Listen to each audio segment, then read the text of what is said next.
बस भ्रमत भरत दुख जन्म मरण से बस भ्रमत भरत दुख जन्म मरण ताते को तजिए सुजान सुन तिन संक्षेप कहूँ बखान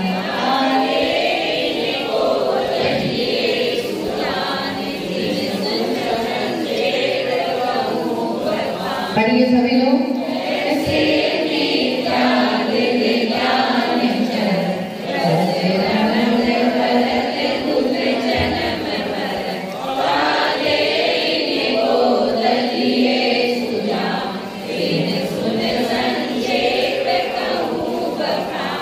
ये कह रहे हैं ऐसे इस संसार में जीव क्यों भटका, चारों गति के दुख क्यों प्राप्त किए। पहली डाल में किसका वर्णन है?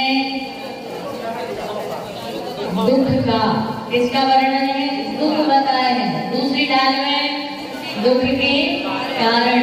तो किरण किस कारण यह जीव संसार में भटका, क्यों कारण चारों गतियों के दुखों को प्राप्त हुआ। तो कह रहे हैं ऐसे मिथ्यादृग ज्ञान चरण, इस प्रकार यह जीव भटका किसके कारण? मिथ्या दर्शन, मिथ्या ज्ञान और मिथ्या चरण मतलब चारित्र। मिथ्या दृग मतलब दर्शन, मिथ्या ज्ञान और मिथ्या चरण मतलब चारित्र। मिथ्या दर्शन, मिथ्या ज्ञान और मिथ्या चारित्र के कारण यह जीव भटका। आप लोग वहां क्यों बैठे अलाय यहाँ से बाहर है क्या? बहुत सारी कुर्सियां लगी हैं, आप लोग कितनी अच्छी कुर्सियां लगी हैं। आप सबकी फोटो ले लेना, थोड़ा बाद में कैमरा घुमा देना भाई है। आ जाओ।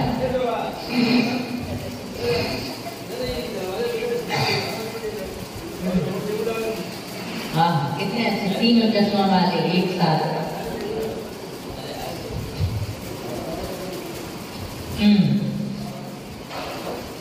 बस भ्रमत भरत दुख जन्म मरण, यह जीव मिथ्या दर्शन, मिथ्या ज्ञान और मिथ्या चारित्र के कारण संसार में भ्रमण कर रहा है, भारत भोग रहा है दुख, जन्म मरण, जन्म के दुखों को, मरण के दुखों को। किसके कारण यह जीव भोग रहा है? जोर से बोलिए। मिथ्या दर्शन, मिथ्या चारित्र के कारण यह जीव भोग रहा है, जन्म मरण के दुख कर रहा है, चारों गतियों के दुखों को भोग रहा है। तो क्या कह रहे हैं पंडित दौलत राम जी?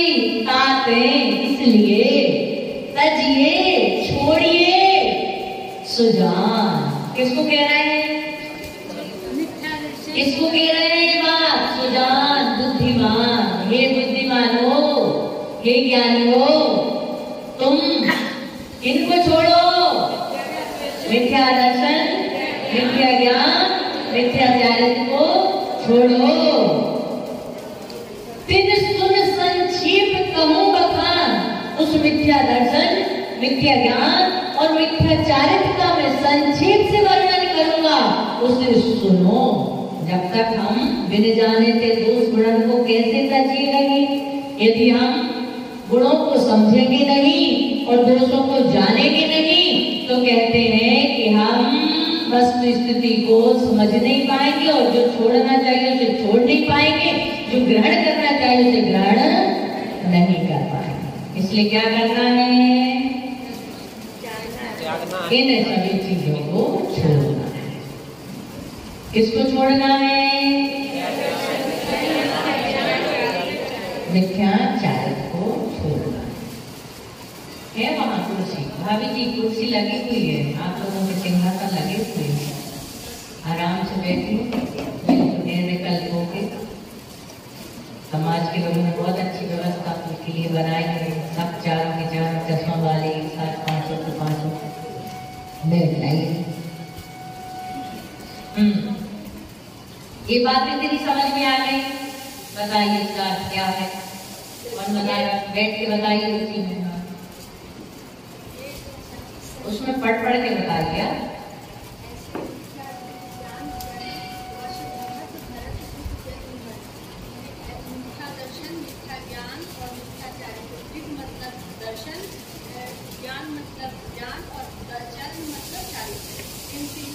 के कारण सांसारिक प्राणी संसार में भटक रहा है और भोग रहा है। इसलिए कारण इसलिए पंडित दौलत राम जी कहते हैं कि हे बुद्धिजनों, तुम लोग ध्यान देकर इस चीज को सुनो, इससे हम लोग कैसे। हाँ, और सुनते संक्षेप कहूँ बखान, और उसका मैं संक्षिप्त बखान कहता हूँ से सुनो। चलिए, और कौन बता रहा है इस तरफ से? उसमें ही लिखा है, पंडित दौलत राम जी कह रहे हैं यह जीव मिथ्या दर्शन, मिथ्या ज्ञान, मिथ्या चारित्र के कारण संसार में भटक रहा है। इसलिए हे बुद्धिमानों, मिथ्या दर्शन, मिथ्या ज्ञान, मिथ्या चारित्र को मैं कहूंगा संक्षिप्त से सुनो, और उस मिथ्या दर्शन ज्ञान चारित्र को सुनो। ठीक है ना? बस इतनी सी की बात की है। मिथ्या दो प्रकार का होता है। कितने प्रकार का होता है? दो प्रकार का। कौन कौन सा? एक गृहीत मिथ्यात्व और एक आगृहीत मिथ्यात्व। गृहीत मिथ्यात्व किसे कहते हैं? जो उपदेश से ग्रहण किया जाए। हमने आपको उपदेश दिया, भगवान का अभिषेक करो, भगवान की पूजा करो, स्वाध्याय करो, और आपने उस शिक्षा को क्या कर लिया? मान लिया। एक गृहीत सम्यक्त हो गया। सम्यक्त भी होता है गृहीत, और अगृहीत सम्यक्त भी होता है ना?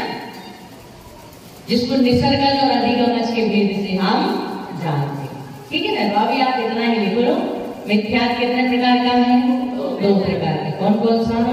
एक गृहीत मिथ्यात्व और दूसरा अगृहीत मिथ्यात्व। गृहीत मिथ्यात्व किसे कहते हैं? जो उपदेश के द्वारा ग्रहण किया जाए वो, जो उपदेश के द्वारा ग्रहण किया जाए वो क्या है? गृहीत मिथ्या। जो बिना उपदेश के ग्रहण किया जाए वो अगृहीत। यानी कि पूर्व के संस्कारों से जो ग्रहण किया जाता है वो क्या है? अगृहीत। बात समझ में आ गई? गृहीत मतलब ग्रहण किया जाए, और अगृहीत मतलब पूर्व से जो संस्कारों से चला। तो मिथ्यात्व के कितने भेद हैं? जोर से बोलो, जोर से बोलो। कौन कौन से? अब भाई लोग बोलेंगे मिथ्यात्व के कितने भेद हैं? कौन कौन से? गृहीत और अगृहीत। गृहीत किसे कहते हैं आप लोग बताइए? है ना? आपके मित्र ने कहा फलाना मंदिर बहुत अच्छा है, वहां पे सारी मनोकामनाएं पूर्ण होती हैं, वहां पे नारियल फोड़ने से ये होता है, वहां के दर्शन करने से, वहां सिंदूर चढ़ाने से ये होता है। हमने जाकर के चल दिया और भगवान को स्वीकार कर लिया और श्रद्धान कर लिया, उन पर ही क्या हो गया? गृहीत मिथ्या। क्या हो गया? गृहीत मिथ्या। और किसी ने कुछ कहा नहीं, लेकिन अपने मन से ही पूर्व के संस्कार ऐसे थे, मिथ्या का बहुत ज्यादा अंश हमारे अंदर था, इसलिए हम अपने आप किसी के बिना उपदेश से ही, बहुत सारे ऐसे जीव हैं जिनको कहना नहीं पड़ता, अपने आप ही मंदिर आ जाते हैं, जिनको कहना नहीं पड़ता, अपने आप किसी भी मंदिर में चले जाते हैं, है ना? बिना उपदेश के, बिना उसके, तो उनके पूर्व का मिथ्यात्व चला आ रहा है। उस मिथ्यात्व के वशीभूत होकर के अपने आप उनका भाव उस तरफ हो जाता है। ठीक है?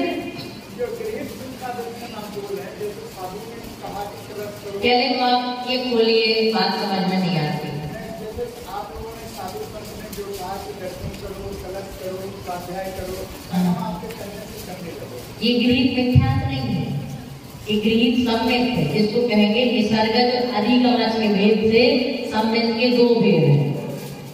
बात समझे? मिथ्यात्व नहीं है। मिथ्यात्व का मतलब ये है कि जो मिथ्यात्व दूसरे के उपदेश से मिथ्या कार्य करने लगे वो गृहीत मिथ्या। समझे? और यदि हमने आपको प्रेरित किया, वो सम्यक की क्रिया है, वो सम्यक है। समझ में आएगा? सम्यक के कितने भेद हैं? निसर्गज और अधिगमज। निसर्गज सम्यक कैसे कहते हैं? जो अपने आप उत्पन्न होता है वो निसर्गज, और अधिगमज जो होता है आधीन, दूसरे के आधीन, दूसरों के द्वारा प्रेरित होकर के। मैंने उपदेश दिया कि आप भक्ति करो, अभिषेक करो, पूजन करो, और वो करने लगा, उसका श्रद्धान बढ़ गया, अधिगम असम्मत है। और उसके पूर्व के संस्कार थे, पूर्व से वो 7 तत्वों के ऊपर, देव शास्त्रों के ऊपर श्रद्धा करते हुए आ रहा था। इसलिए यहाँ पर उपदेश दिए बिना ही बच्चा पैदा होता है, छोटा सा बच्चा होता है, घर वालों को देखता है और अंदर जाने के लिए क्या होता है, ये नहीं देखता है तो भी वो अंदर जाने की प्रयास करता है कि मुझे मंदिर जाना है, दर्शन करना है, गुरु के दर्शन करना है, प्रभु के दर्शन करना है। ये क्या उसके पूर्व के संस्कार है। और हम बच्चे को पकड़ करके जबरदस्ती ले जाते हैं और मंदिर ले जाते हैं और एक दिन उसका मंदिर जाने का भाव बनने लगता है या वो अपने आप जाने लगता है, तो वो क्या हो गया, समझ में आएगा? नहीं आई, अभी भी नहीं आई। हाँ, लिख लीजिए आप। जो पर के उपदेश के बिना मिथ्यात होता है उसे अग्रहीत मिथ्यात कहते हैं। जो पर के उपदेश के बिना मिथ्यात होता है उसे अग्रहीत मिथ्यात कहते हैं। जो दूसरे के उपदेश से मिथ्यात होता है उसे गृहीत मिथ्यात कहते हैं।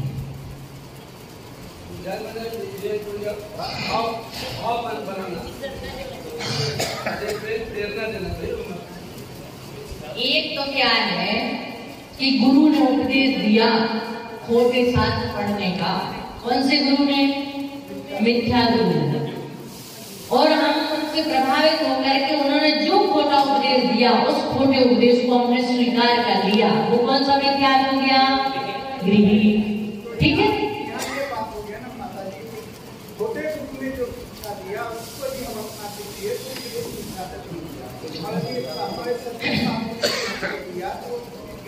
नहीं, वो मिथ्या क्यों आएगा, वो तो सम्यक है।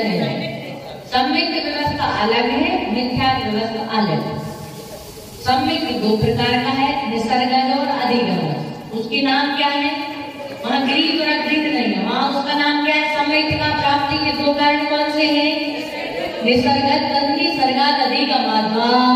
तत्पर सूत्र का दूसरा सूत्र, तीसरा है ना, मंगलाचरण के बाद दूसरा और वैसे तीसरा सूत्र, तन्नी सर्गात अधिगमज।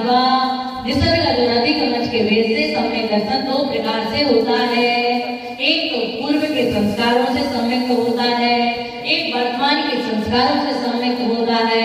उस सम्यक को क्या कहते हैं, अधिगम सम्यक कहते हैं। जो पूर्व के संस्कारों से होता है उसे अधिगम निसर्गज सम्यक कहते हैं। समझ में आएगा? ठीक है ना। परिभाषा यहाँ लिखी आपने कि जो उपदेश के बिना सम्यक मिथ्यात होता है वो कौन सा मिथ्यात है। अभी मिथ्यात की बात चल रही, किसकी बात चल रही है, मिथ्यात की। निसर्गज का, निसर्गज तो निसर्गज सम्यक ये है कि जो दूसरों के उपदेश से प्राप्त सम्यक होता है उसे अधिगमज सम्यक कहते हैं, और जो उपदेश के बिना सम्यक होता है उसे निसर्गज सम्यक कहते हैं। ठीक है ना। ये हमने ऐसा आपको इसलिए बताया कि सम्यक भी 2 तरह से होता है, खाली मिथ्यात ही परोपदेश या पूर्व के संस्कार से नहीं होता है, सम्यक भी पूर्व संस्कार और दूसरों के उपदेश से होता है। इसलिए उस रिलेटेड बात होने से मैंने वो बात भी आपको बता दी। लेकिन यहाँ पे बात किसकी चल रही है अभी, मिथ्यात की। तो मिथ्यात कितने प्रकार का है, 2 प्रकार का। कौन कौन सा, अग्रहीत और गृहीत, गृहीत और अग्रहीत। सबको याद हो गया। अब कहते गृहीत मिथ्यात कितने प्रकार का है, तो 5 प्रकार का है। कितने प्रकार का है गृहीत मिथ्यात, 5 प्रकार का। किस किस कारण से, कैसे कैसे मिथ्यात होता है हमारा, आप सब लोग करते हैं। किसके घर में गणेश जी बैठे हैं, गणपति बप्पा मोरिया, किस किस के घरों में, सबके घर में, किसी के में नहीं है। बहुत अच्छी बात है। वहाँ राजस्थान में तो बिल्कुल घर घर गणपति, महाराष्ट्र में माता जी कोई किसी का कार्ड आता है, जैसे दूसरे कास्ट वाला का कार्ड आता है, वो अलग चीज है, वो अलग चीज है। तो गृहीत मिथ्यात गणेश जी को मानने में बुराई नहीं है, लेकिन हमारे यहाँ गणेश कहा है गणधर को। किसको कहा है? गणधर स्वामी को, है ना।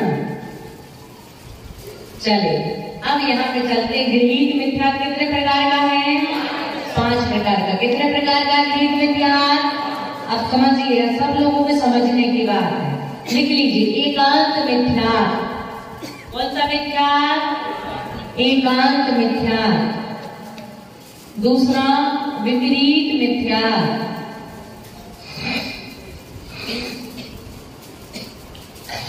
आपकी पुस्तक में लिखा है क्या? नहीं लिखा?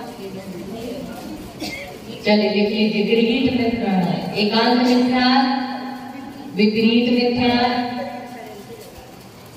विनय मिथ्या।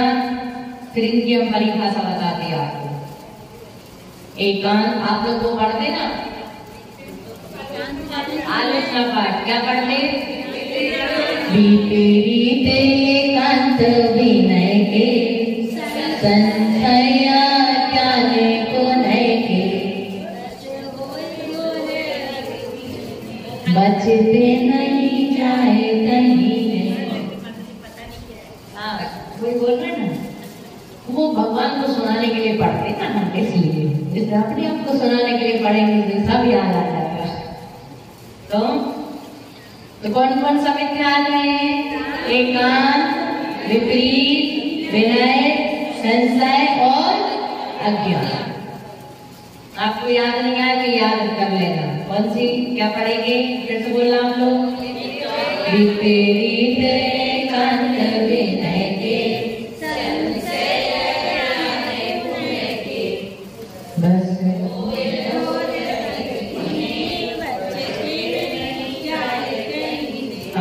समझ में आएगा। कौन कौन से मिथ्या लिख लिए सबने? बताइए कौन कौन से हैं? सभी लोग बोलेंगे एक साथ, ऐसे नहीं। एकांत मिथ्या, धीरे से बोलिए, प्रेम से बोलिए, भक्ति से बोलिए। एकांत मिथ्या,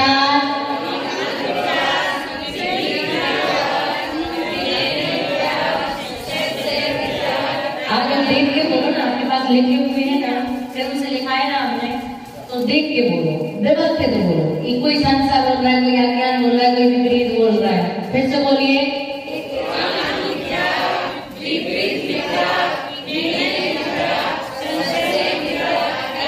अज्ञान मिथ्या, ठीक है ना। अब आएगा मजा। एकांत मिथ्या। कौन सा मिथ्या? एकांत। समझ लेना वस्तु स्थिति को। एकांत, एक पक्ष को मानना, भले ही सम्यक की क्रिया है, लेकिन यदि आप एक पक्ष को मानते हैं तो वो कौन से मिथ्यात्व में आ जाएगा? कौन से मिथ्यात्व में आ जाएगा? हम तो सिर्फ जलाभिषेक ही करेंगे, हम तो सिर्फ इसको ही मानेंगे। आगम कहता है ये भी सही है और वो भी सही है, ये भी आगम है वो भी आगम है। बात समझ आई? करना नहीं करना अलग बात है, लेकिन आगम में श्रद्धा होना चाहिए। हमें एकांत पक्ष से जीना नहीं चाहिए। आगम शास्त्र आचार्य कहते हैं कि जो आगम से सहित क्रियाएं हैं वो सम्यक की क्रियाएं हैं, और यदि आगम से विपरीत क्रियाएं हैं तो वो मिथ्या की क्रिया, ठीक है ना। तो एकांत मिथ्या कौन है? एक पक्ष को मानना। किसको मानना? एक पक्ष को मानना। आत्मा नित्य है, एक मानता आत्मा नित्य है, एक मानता आत्मा कैसी है? अनित्य है। कैसी है? अब बताओ, आत्मा नित्य है कि अनित्य? आत्मा नित्य है कि अनित्य? कैसी है? कैसी आत्मा? कोडरमा की प्यारी प्यारी बम्बात्माओं, कैसी है आत्मा? नित्य है। अब एक बन गए एकांत पक्ष वाले। आप लोग क्या कहते हैं? नित्य है कि अनित्य? नित्य और अनित्य दोनों है। ये क्या हो गया? अनेकांत वाले हो गए। आत्मा कैसी है? नित्य भी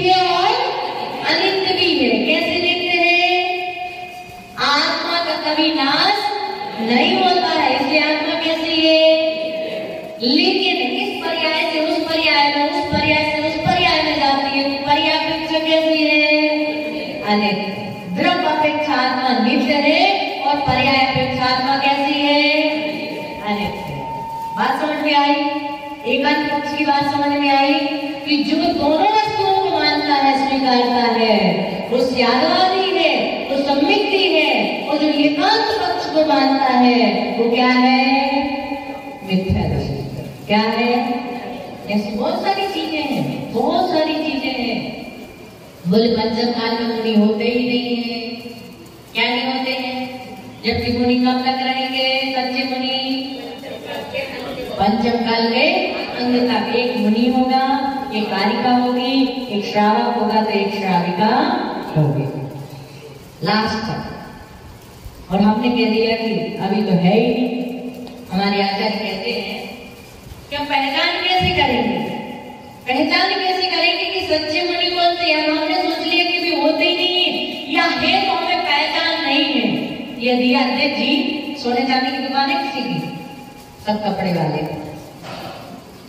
यदि विमल भैया आपके पास कुछ चमकते हुए कुछ पत्थर हो, क्या हो? पत्थर आपको मिल जाए तो आप उसे रखेंगे या फेंक देंगे? नहीं पता है आपको कि ये सच्चे असली हीरे हैं या नकली, लेकिन हीरे जैसे लग रहा है, तो आप क्या करोगे? उनको क्या करोगे? रखोगे। कहीं पहचान बात तो हुई कि असली हीरे थे और आपने फेंक दिए, तो पछताने का अलावा कोई चारा नहीं रहेगा। इसलिए हमें पहचान नहीं है, हम अवधियानी नहीं है, हम केवली नहीं है कि हम पहचान सके कि द्रव्यलिंग की मुनि कौन है, बाह्यलिंग की मुनि कौन है। हमें तो भेद दिख रहा है, इसलिए हम उनको नमस्कार कर रहे हैं, प्रणाम कर रहे हैं। यदि उसमें से कोई द्रव्यलिंगी की जगह बाह्यलिंगी निकल गया तो हमारा बेड़ा पार। सही बात है। इसलिए हम क्या करते हैं? इसी कमंडल लिखती और हम नमोस्तु कर लेंगे। उनकी व्यवस्था, उनकी चर्या का पालन करना। बात समझ में आई कि यहाँ पे एकांत मिथ्या, एक पक्ष को स्वीकार करना। हम तो फलाने महाराज को ही मानते हैं, फलाने संत के ही हम गुरु बनाना अलग चीज है, लेकिन सबके प्रति सेवा का भाव, सबके प्रति श्रद्धा का भाव हमारे अंदर होना चाहिए। समर्पण एक पर, अर्पण सभी पर। जैसे पत्नी होती ना, किसकी होती है पत्नी? अपने पति की, लेकिन सेवा किसकी करती है? मानती किसको है?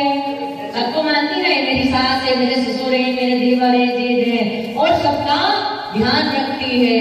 ऐसे ही भले गुरु एक मानो, लेकिन सब गुरुओं के प्रति श्रद्धा और सभी गुरुओं के प्रति क्या होना चाहिए? सेवा का भाव होना चाहिए। एकांत मिथ्या। अब कौन सा आ रहा है?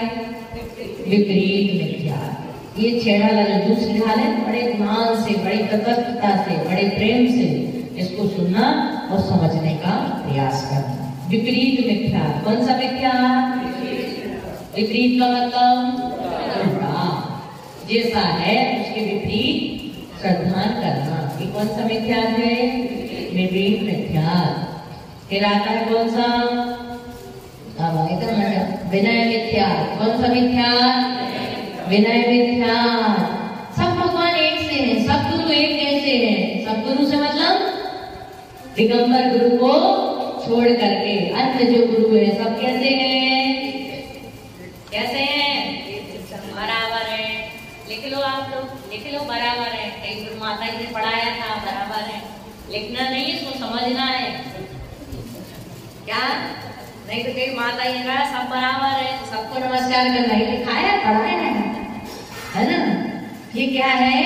विपरीत मिथ्या। विनय मिथ्या का मतलब है कि मिथ्या, विनय मिथ्या का स्वरूप है, लिख सकते आप। विनय मिथ्या का स्वरूप है सभी को समान मानना, सबकी समान विनय करना, चाहे वो मिथ्या दृष्टि हो या सम्यक दृष्टि हो, सबकी समान विनय करना। ये कौन सा मिथ्या है? विनय।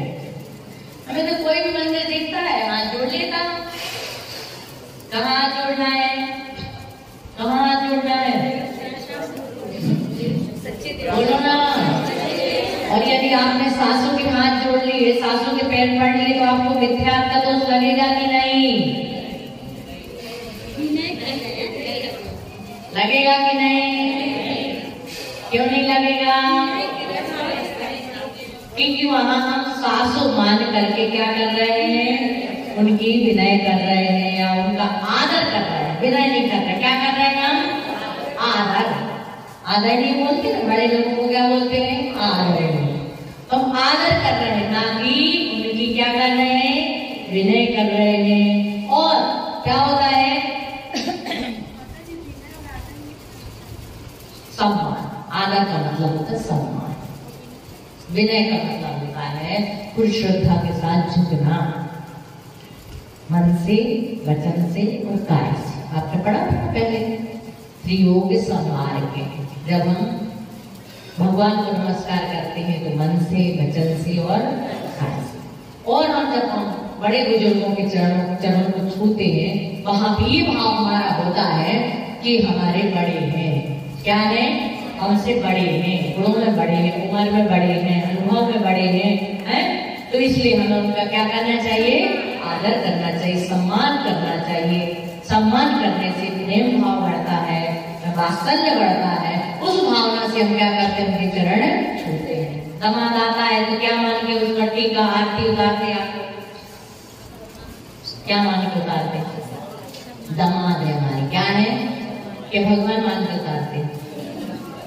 लेकिन जब हम किसी देवी देवता के पास जाते हैं, किसी मंदिर में जाते हैं, दिख जाता है तो क्या मान के करते हैं? ये भी भगवान है, वो भी भगवान है, सब भगवान एक हैं। इसलिए हम उनको क्या करते हैं?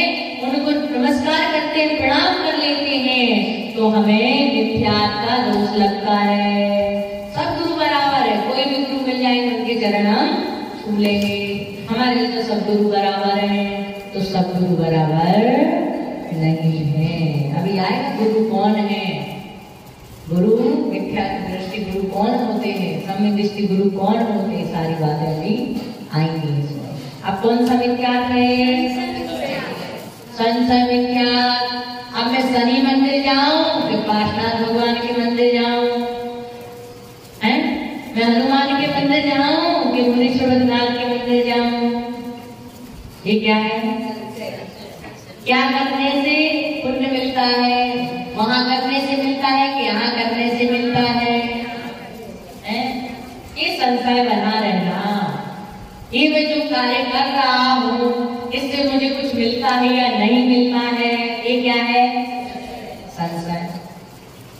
और फिर क्या है?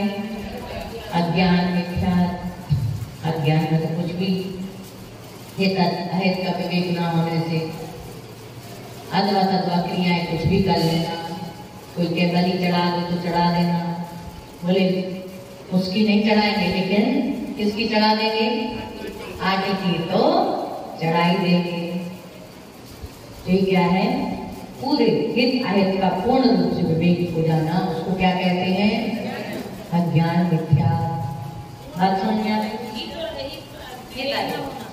अब उसको पता ही नहीं है इससे मेरा अहित होने वाला है। तो उसने मुर्गी को बलि चढ़ानी थी, उसने कहा मुर्गी की तो नहीं चढ़ाएंगे, लेकिन किसकी चढ़ा देंगे? आटे के मुर्गे की। अब उसको पता नहीं कि आटे के मुर्गे की भी चढ़ा दो, उससे हमारी आत्मा का क्या होने वाला है? कितने ही होने वाला है? क्या होने वाला है? अहित ही होने वाला है। बात समझ में? विवेक खो देगा। कई लोग होते ना, वहां चले जाते हैं कि गंगा जमुना नहाने गए, पूरे बबूत लगा लेंगे, पूरे मन के पूरा सब पिताजी को रखा लेंगे, कुछ भी कर लेंगे। मतलब क्या हुआ? समय आज ज्यादा ही हो गया। चलिए इस बात को यहीं पर विराम देते हैं। और किसी के मन में कोई जिज्ञासा हो, कोई प्रश्न हो तो आप पूछ सकते हैं। आगे पुनः कल चलेंगे तो बात समझ में